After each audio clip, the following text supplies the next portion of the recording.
Alright guys, trade recap of the day. I will be going over my trading day, what happened, what I was thinking, my thought process, my psychology, mistakes, and just a complete walkthrough, etc. So, yeah, 14th of November today, I took a long position on the ES, the S&P 500 futures. This is demo trading because for November I'm demo trading, and then once we hit December, if I've made what is required to pass a funded account in this month, then I'll be buying a funded eval in December. Otherwise, I will probably be trading demo until January, and then we'll see what happens there. So yeah,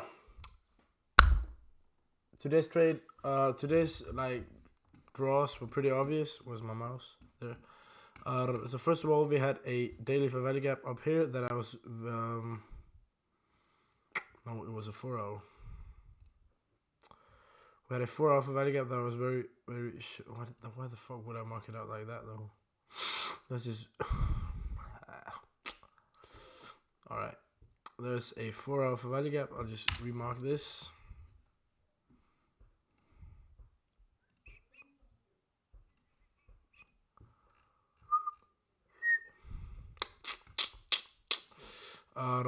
And I saw that as a strong draw. Even though we were in a downtrend, I saw us being bullish today because of these two 4-hour fair value gaps. And we also had a high time from SMT on these actually daily lows right here, where NQ did sweep it and ES did not, and so that was also a strong probability, strong sign for me that we were bullish up to these fair value gaps.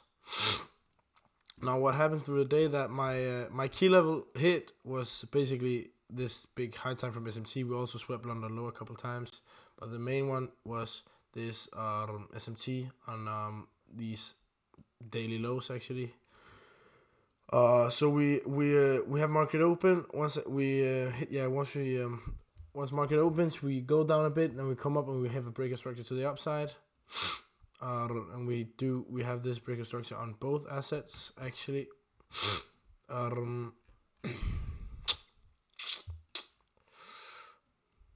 But as we can see here, we did not fill the fair value gap on NQ, we did it on ES, but we had a breaker structure to the upside. We created a fair value gap here that I wanted to see a retracement into, either this one or this one. We did not quite fill the fair value gap on NQ, but we did on ES, so that's why I entered on ES. So we come down, fill this 5-minute fair value gap after this displacement, after this 5-minute breaker structure. And once we fill that, what I needed to see was an inverse fair value gap of both fair value gaps, and we clearly did have that. We had it right here. We had a inverse fair value gap of this one, and we had an inverse fair value gap of this one after we closed this one. I then opened a limit order. I actually entered on this one after this 1 minute 1 minute inverse fair value gap, even though there was another one. Maybe I should have waited for this to close just about outside, but on my phone where I took the trade, it looked like it inversed, so that's why I entered. What I entered with was approximately 1% risk. I think it was like 0.9% risk, about $480, I believe. Now, the mistake I made was that from the start, I was targeting this. The blue line is London highs, and that's what I wanted to target at first. Once we hit this target right here, I closed one on my 6 micros, which was approximately $100. And then we came up here, and what I wanted to do here was I wanted to close 2 more. So I had closed 3 out of my 6 contracts. But what happened was I wanted to press on the partial close, but I accidentally pressed the full position close, which means I closed the whole thing instead of just partials. So I wanted to take the trade up here, so I missed out on maybe $100 or something. I'm not sure about how much I missed out on, but I missed out on a bit, which is pretty annoying. I could target this 4-hour gap too, but because on my top step eval, I will be risking about 1%, and if I risk 1%, I can't be taking three RR trades because then I make too much money.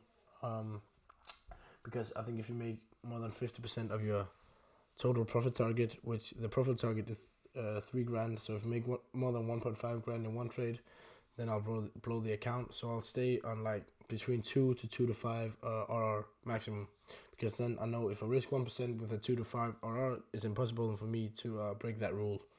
So now I'm just practicing on demo as well. So instead of a 2 RR, it ended up being a approximately 1 to 6, 1 to 7 RR, which was pretty annoying, but it is what it is.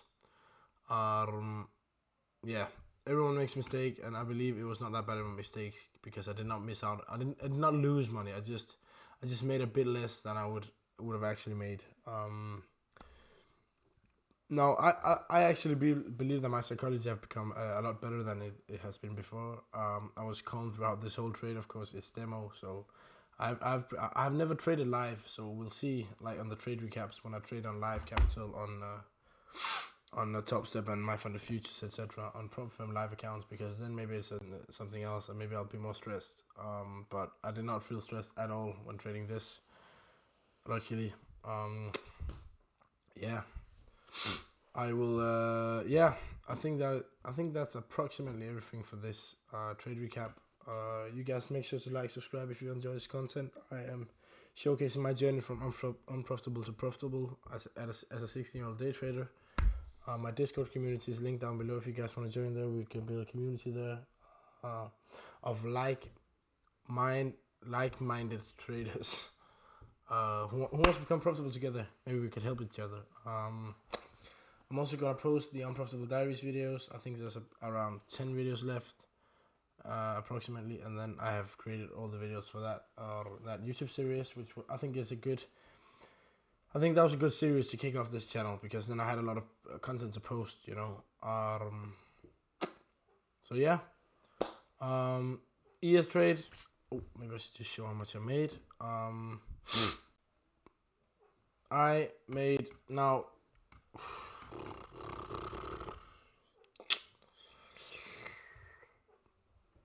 This was the partial for today, and this was the final TP getting hit, or when I closed all of it.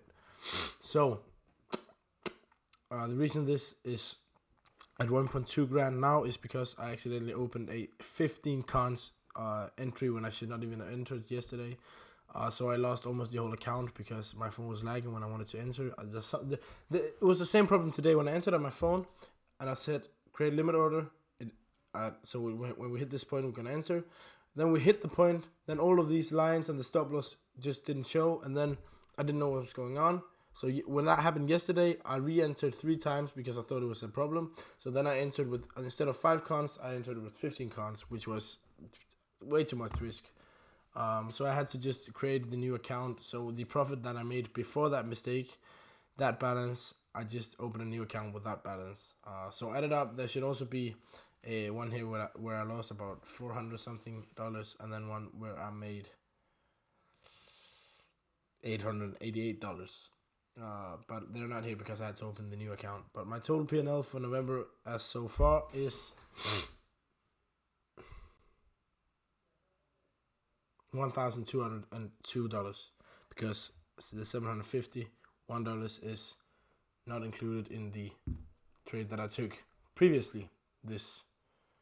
I think the other week. So yeah, I think that was everything for this trade recap, guys. I'll see if I can come up with some other content ideas to create on this channel. Maybe once I've done the next part of the Unprofitable Diary series is where I showcase like my understanding and my struggles with discipline and overtrading and all these things. So I'll not be showing my screen. I'll just be having a camera. Maybe I'll sit on the desk over there. So maybe I can create some short form content from that. So if I can't do that, then maybe I'll post some on my YouTube shorts, and perhaps on TikTok too. But for now, I'll stick to this. Thank you guys so much for watching this trade recap. I hope you enjoyed it, and I'll post a Unprofitable Diaries. I don't know when it's scheduled, but you'll find out. So that's gonna be everything, guys, and yeah, I'll just see you guys in the next video.